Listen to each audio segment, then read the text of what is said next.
함께 보도록 하겠습니다. 창세기 1장 3절입니다. 창세기 1장 3절 말씀입니다.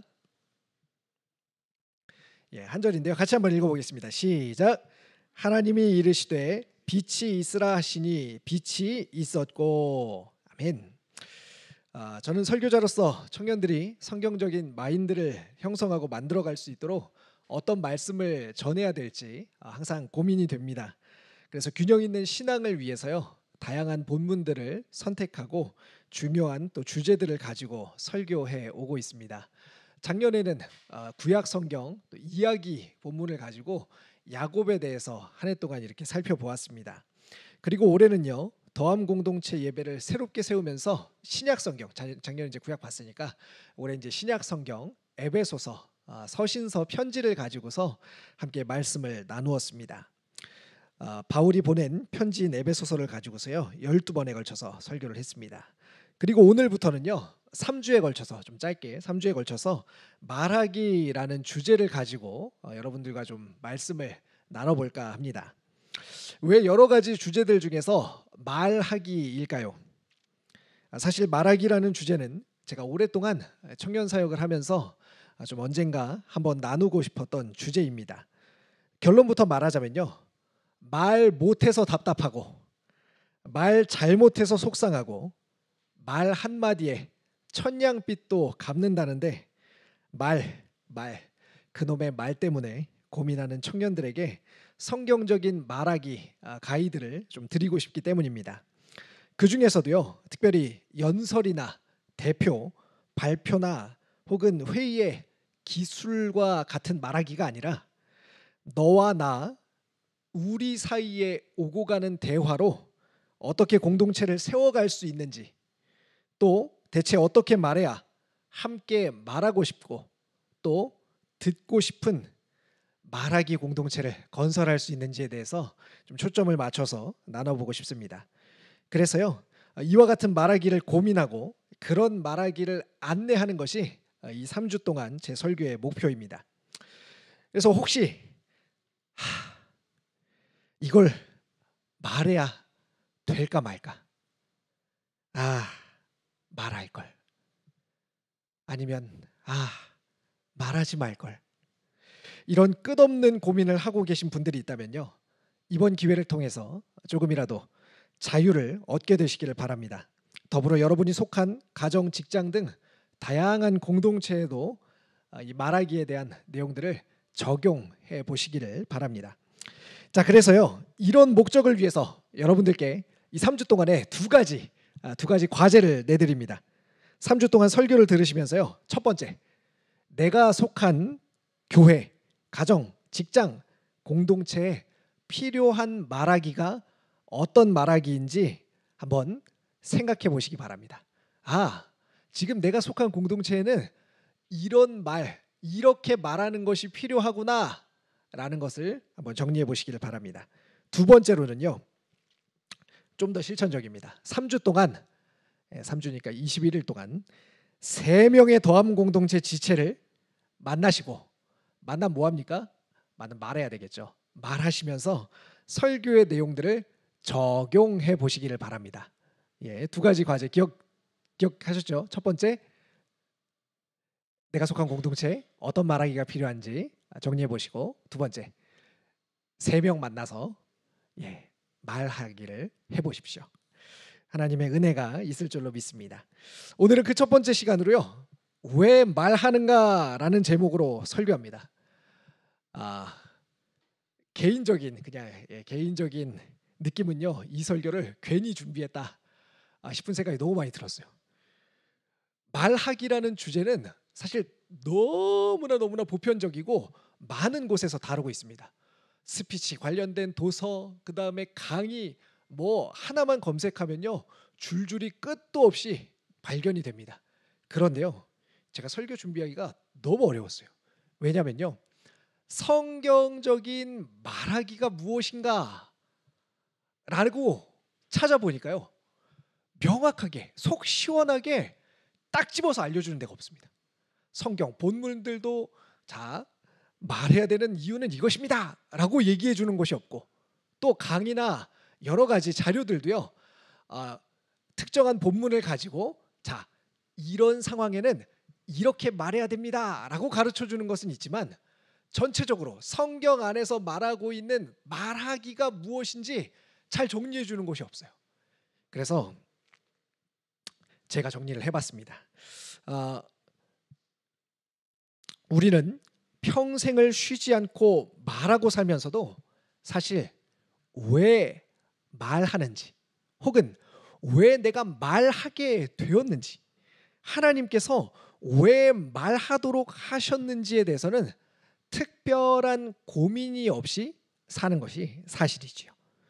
청년 여러분, 여러분은 왜 말하십니까? 정말 뜬금없죠. 질문이 좀 황당하지요. 아니 목사님, 당연히 말을 할 필요가 있으니까 말을 하죠. 저희 집에는 25개월 된 딸이 있습니다. 아직 말을 잘 못합니다. 알아듣기는 다 알아듣는데 말을 잘 안 하는 것 같아요. 병원에서는 아직 병적인 수준은 아니라고 하니 그래서 가만히 이 아이를 살펴보면서 생각해 보니까요. 말할 필요를 잘 못 느끼는 것 같아요. 첫째 때는 이제 저도 그렇고 아기도 그렇고 다 처음이니까 무슨 말을 하는지 도대체 이해할 수가 없어요. 뭘 원하는지 이해할 수가 없었어요. 그러니까 막 이리저리 헤매고 그런 시간들이 길었습니다. 근데 이제 벌써 둘째잖아요. 그러니까 이제 숙달 되었습니다. 딱 울면은 착 하고서 갖다 줍니다. 너무 이제 숙련된 거죠. 그래서 곰곰이 생각해 보니까 야 얘가 말할 필요를 못 느껴서 뭐 조금만 울면은 다 해결되니까 말할 필요를 못 느껴서 말을 늦게 하나? 잘 안 하나? 싶은 생각이 들기도 합니다. 이처럼 단순히 먹고 살고 기본적인 필요들을 욕구들을 해소하기 위해서라면요. 우리는 꼭 복잡한 언어를 대화를 말을 구사하지 않아도 괜찮습니다. 동물들도 울음소리 등으로 간단한 의사소통, 상호작용이 가능하기 때문이죠. 그렇다면요. 다시 첫 번째 질문으로 하나님은 왜 우리에게 언어를 주셨을까요? 왜 우리에게 말하기를 주셨을까요? 앞선 질문을 생각해 본다면 단순히 먹고 사는 것 이상의 필요가 우리에게 그리고 하나님께서 언어를 주신 그 하나님께 있다라는 것을 우리는 추측해 볼 수가 있습니다. 사실 하나님께서 사람에게 말하기 능력을 주신 이유에 대해서요. 성경은 어느 특정한 구절을 들어서 설명하기가 어렵습니다. 성경은요. 사람에게 하나님께서 언어를 주신 이유를 설명하기보다는요. 사람은 원래 말하는 존재로 태어났다. 그렇게 창조되었다라는 것을 전제하고 있기 때문입니다. 그러나 성경 전체를 통해서요. 하나님께서 사람에게 말하는 능력을 주신 이유를 한 세 가지 정도로 여러 가지 있지만 한 세 가지 정도로 정리해 볼 수가 있습니다. 그래서 오늘은요. 첫 번째 시간에는 말하도록 하신 이유가 무엇인지 말하기의 목적, 이유를 정리하는 것이 오늘의 목표입니다. 자, 첫 번째, 말하기에는 하나님의 형상이 반영되기 때문입니다. 우리가 잘 알고 있듯이 인간은 하나님의 형상대로 창조되었습니다. 이 말은 무엇이냐면요. 하나님이 가지고 있는 속성, 하나님의 형상을 인간이 가지고 있다라는 뜻입니다. 그렇다면요. 무엇을 확인해 보면 됩니까? 하나님은 말하는 분인가? 하나님은 말씀하는 분인가? 라는 사실을 살펴보면 되겠지요.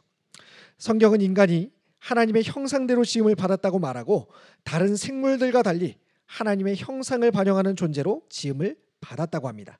그리고 하나님을 형상을 반영하는 특징에는요. 언어 능력이 포함되지요. 여러분 혹시 가라사대 게임이라는 것을 아십니까? 지금 고개를 끄덕이시는 분들은 연식이 좀 있으신 분들이에요. 왜냐하면 제가 이거를요 20대 애들한테 물어보니까 잘 모르더라고요. 20대 초반 친구들한테 물어보니까 잘 모르더라고요. 가라사대 20대 청년들은 일어나십시오 라고 말하면 어떻게 해야 되죠? 20대 많이 일어나셔야 되죠. 그죠? 분들은 자리에서 나셔야 됩니다. 이런 게임인데요. 이 가라사데라는 말을 히브리어로는요, 와요메르 엘로힘이라고 하는데, 직역해 보면요, 그러자 하나님께서 말씀하셨다라는 말입니다. 왜 가라사데 게임인지 이해가 되시죠? 전능하신 하나님께서 말씀하셨으니까 그대로 이루어져야 되겠죠. 이 와이오메르 엘로힘이라는 말이요, 3절 맨 앞에 등장합니다. 원어를 보면요. 개정판에서는요, 이 번역이 이제 삭제가 되었는데 한글 이전 버전에는, 한글 성경에는 이렇게 기록이 되어 있습니다. 제가 한번 읽어드리겠습니다. 하나님이 가라사대 빛이 있으라 하심에 빛이 있었고. 하나님은 말씀으로 천지를 창조하십니다. 그리고 말씀으로 자기 백성들에게 자신을 나타내십니다. 말로 하나님의 뜻을 계시하십니다. 시내산에서는 언어로 십계명을 돌판에 기록해 주셨습니다. 또 어떻습니까? 예언을 전달하시고 예언자들을 보내시고 성경 저자들이 하나님의 말을 기록할 수 있도록 영감을 주십니다. 그러다가요, 나중에는 말하는 것에 그치지 않고 어떻습니까? 직접 육신을 입고 이 땅에 오셔서요, 우리와 함께 먹고 마시고 걸어가면서 말을 나누셨지요. 즉 말하기만큼요, 하나님의 형상을 드러내고 반영하는 일이 없다는 것입니다. 우리도 역시 말하기를 통해서요, 단순한 연명 수준이 아니라 없음으로부터 있음을 만드는 하나님의 사역에 동참하고 있습니다. 아담은 에덴 동산에서 동물들의 이름을 불러줍니다. 성경에서 이름을 지어준다는 것은요, 존재가 존재되도록 본질을 드러낸다는 의미를 가지고 있습니다. 이름을 안 불렀다고 해서요, 사자가 호랑이가 없는 것은 아니에요. 그러나 어떻습니까? 그것에 이름을 붙이고 부른다는 것은요, 그것의 본질을 꿰뚫고 그 본질을 세상에 드러낸다, 밝히 드러낸다라는 뜻을 가지고 있는 것이죠. 아담의 말하기에는 피조 세계의 존재됨을 드러내는 것이 나타납니다. 또 우리는 말하기를 통해서요, 무질서한 우리의 생각을요, 정리해 나갑니다. 명확하게 하는 것이죠. 이성 없음의 상태에서 이성적 사고와 도덕적 추론에 참여하여서 하나님의 말씀이 이루어지게, 하나님의 말씀이 없음인 이 세상에 우리의 이성과 또 도덕적 추론 등 여러 가지 말하기의 활동을 통하여서 하나님의 말씀이 이 땅에 있음 되도록 하는 활동을 하고 있다는 것입니다. 이와 같이요, 말하기에는 하나님의 형상이 반영됩니다. 자, 두 번째는요, 말하기를 통해 관계성을 형성하기 때문이다라는 것입니다. 앞선 설교의 서두에 제가 말씀드렸던 것처럼요, 저는 이 말하기가 단순히 어떤 스피치 능력이나 스킬에 대한 것을 이야기하고 싶은 것이 아니라 말하기와 우리 더함 공동체를 세워가는 과정에 있잖아요. 말하기와 공동체가 도대체 무슨 관련이 있는가를 성경 안에서 좀 찾아보고 싶은 거예요. 찾아보니까 말하기를 통해서 공동체가 세워지고 관계성을 형성한다라는 것을 발견하게 됩니다. 기독교는 관계의 종교라고 말합니다. 이것은요, 하나님과 우리가 어떤 관계에 있느냐가 기독교가 말하는 주된 관심사라는 뜻입니다. 하나님과 내가 어떤 관계에 있는지, 나는 나 자신과 어떤 관계에 있는지, 나는 세상과 어떤 관계에 놓여 있는지가 성경이 말하고 하나님께서 우리에게 가르치시는 중요한 내용이라는 것이죠. 따라서 하나님께서 인간에게 주신 말하기 역시 이 성경의 주된 주제를 벗어나지 않습니다. 관계를 위함이라고 할 수 있는 것이죠. 그렇다면요, 어떤 관계를 위함일까요? 먼저는 하나님과의 관계입니다. 말하기에는 사람들의 생각과 감정이 담깁니다. 의미 있는 상호작용과 이해가 말하기를 통하여서 가능해집니다. 하나님은 말씀으로 우리에게 말하시고 우리는 인간의 언어로 하나님께 화답합니다. 그것이 곡조 있는 것이 되면 무엇입니까? 찬양이 되고, 그것이 기도의 형식을 갖추게 되면요, 기도가 되는 것이고, 그것 자체가 하나님께 예배가 되는 것이죠. 그래서 아마 오늘 이곳에 오셔서요, 처음 시작부터 지금까지 하나님의 말씀, 또 하나님의 생각, 하나님의 관점들을 찬양을 통해서 또 기도를 통해서 지금 이 말씀을 통해서 여러분 계속해서 말로 듣고 계실 것입니다. 또 어떻습니까? 여러분 자신이 말하는 것을 통해서요, 그것을 표현하고 있으시죠. 또 이웃과의 관계가 있습니다. 우리는 말을 통해 이웃들과 정보나 지식을 공유할 뿐만 아니라 깊은 관계, 사귐을 갖게 되지요. 아마 누군가 친해지려면요, 또 누군가 함께하고 싶다면 반드시 거쳐야 될 과정이 있는데요, 그것은 말하기, 대화의 과정을 거쳐야 할 것입니다. 대화 없는 깊은 관계란 존재하지 않습니다. 반대로요, 많은 이야기를 나누면 나눌수록 관계가 발전하게 될 것입니다. 하나님과의 관계도 마찬가지죠. 이처럼 말하기에는 하나님의 관계에 대한 갈망이 그대로 드러납니다. 창세기를 보면요, 하나님께서도, 삼위 하나님께서도요, 서로 말씀하시죠. 자, 우리가 우리의 형상을 따라 사람을 만들자라고 세 분의 관계 안에서 이미나 깊은 대화가 이루어지고 있음을 발견하게 됩니다. 그런 하나님, 삼위 하나님과의 대화 말에 그치지 않고 우리와 함께하고 싶고 알아가고 싶고 자신을 알려주고 싶고, 그래서 마침내 하나님 자신을 온전히 내어주고 맡기고 싶은, 그래서 하나 되고 싶은 그 관계성이 이 말하기 안에 들어 있다는 것입니다. 자, 이제 마지막으로요, 세 번째, 말하는 이유에 대해서. 말하기를 통해 공동체가 형성되고 복음이 전파되기 때문입니다. 말씀드린 것처럼 말하기에는요, 하나님의 분명한 목적이 있습니다. 목적 없이 창조된 것은 이 세상에 아무것도 없습니다. 말하기의 목적은 무엇일까요? 하나님께서 마태복음 28장 19절 20절을 통해서 예수님께서 승천하시면서 우리에게 지상 명령을 주십니다. 무엇이라고 이야기하죠? 가서 모든 사람들을 제자 삼으라.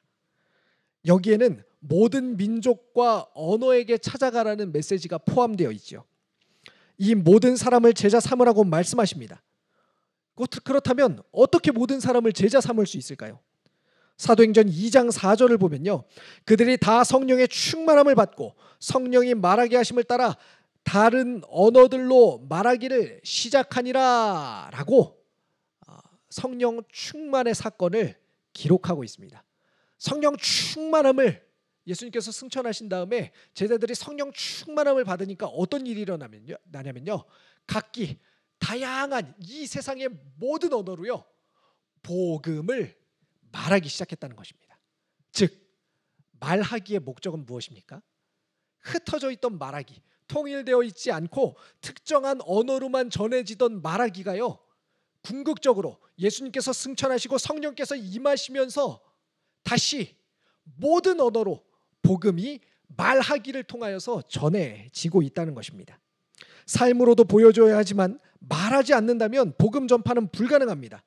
복음은 선포되는 것이기 때문입니다. 특별히 사도행전에는 모여서 기도하는 제자들에게 성령이 임하고 각기 다른 지방의 언어로 말하게 하심으로 복음이 전파되었다고 우리에게 분명하게 알려주고 있습니다. 아마 누군가를 제자 삼는 일이나 순장 혹은 리더를 해보신 분들은요, 너무나 잘 아실 거예요. 말을 어떻게 해야 하느냐에 따라서 한 사람을 제자로 세울 수도 있고, 말을 어떻게 하느냐에 따라서 한 사람의 신앙을 완전히 무너뜨릴 수도 있다는 것을 말입니다. 우리는 창세기 바벨탑 사건을 통해서요, 언어가 나뉘고 언어별로 공동체가 형성됨을 보게 됩니다. 이처럼 언어는요, 공동체의 형성과 문화, 가치, 믿음 등을 전달하는 역할을 합니다. 제가 30대 후반이 되어 보니까요, 이제 갓 20살이 된 청년들과 언어가 다른 것을 깨닫게 됩니다. 쓰는 말이 달라요. 서로 해석을 해줘야 돼. 이건 이런 말이야. 저한테 얘기하고도 그 무슨 뜻이지? 라고 물어보면은 약자들을, 이제 줄임말들을 해석을 해줍니다. 몇 번 해석해주다가 이제는 만나주지 않아요. 말이 다르다는 것은요, 문화가 다르다는 것입니다. 비슷한 말을 사용하는 사람들끼리요, 공동체를 형성하게 됩니다. 그리고 문화와 믿음을 공유하게 된다는 것을 몸으로 실감하고 있습니다. 이처럼 말하기를 통해서요, 하나의 믿음을 공유하는 공동체, 문화를 공유하는 공동체, 삶을 공유하는 공동체가 형성되고, 또 그런 믿음이 공유되는 공동체는 어떻게 하게 됩니까? 말하기를 통해서 복음을 선포하고 전하게 된다는 것입니다. 자, 말씀을 정리해 보겠습니다. 말하기에는요, 단순히 먹고 사는 것, 내가 원하는 무언가를 혹은 어떤 대상을 취하는 것 이상의 훨씬 더 고급한 목적이 있습니다. 우리의 말하기는 하나님께서 말하도록 하신 이 목적에 부합하게 될 때에 비로소 참된 말하기가 됩니다. 말을 유창하게 해서 다른 사람들을 압도한다거나, 아니면 많은 고급 정보들을 전달한다거나, 아니면 뛰어난 화술을 갖추는 것이 참된 말하기가 아니라는 것입니다. 우리가 하는 말에는 하나님의 형상이 반영되어 있습니다. 말을 함으로써 우리는 하나님과 같은 역할을 피조세계에 행사하게 되는 것입니다. 우리는 말을 통해 하나님과 이웃과 세상과 관계를 맺으며 공동체를 이룹니다. 또 무질서에서 질서로, 없음에서 있음으로, 사망에서 생명으로 만드는 하나님의 사역에 참여하게 됩니다. 그렇다면요, 사랑하는 청년 여러분, 여러분의 말하기는, 나의 말하기는 이와 같은 목적을 염두에 두고 이루어가고 있습니까? 내가 말하는 일을 통하여서 누군가의 없음이 있음 되게 하고 있습니까? 누군가의 생명 없음이 누군가의 생명 있음이 되어지고 있습니까? 누군가의 어지러운 마음이 평안을, 정리되는 그런 평안을 얻고 있습니까? 나의 말하기를 통하여서 복음이 전달되고 선포되고 있습니까? 나의 말하기를 통하여서 하나님과 세상과 이웃과 온전하고 참된 관계를 맺어가고 있습니까? 바라기는 이번 기회를 통해서 성경적인 말하기가 우리 안에 넘쳐나기를 기대하고 소망합니다. 그렇게 말 잘하는 우리 모두가 되기를 간절히 축복합니다. 기도하겠습니다. 하나님, 오늘부터 3주 동안 성경에서 말하기에 관한 내용들을 살펴봅니다. 주님, 하나님의 형상을 반영하는 이 말하기를 통하여서 하나님께서 우리에게 언어를 주시고 또 말하도록 하신 분명한 목적들을 이루어가는 저희 모두가 되게 하여 주시옵소서. 말로 상처받고, 말로 깨어지고, 말로 나뉘고 분열하는 세상에 말로 하나님 나라를 이루어가는 저희들 되게 하여 주시옵소서. 예수님 이름으로 기도합니다. 아멘. 다 같이 자리에서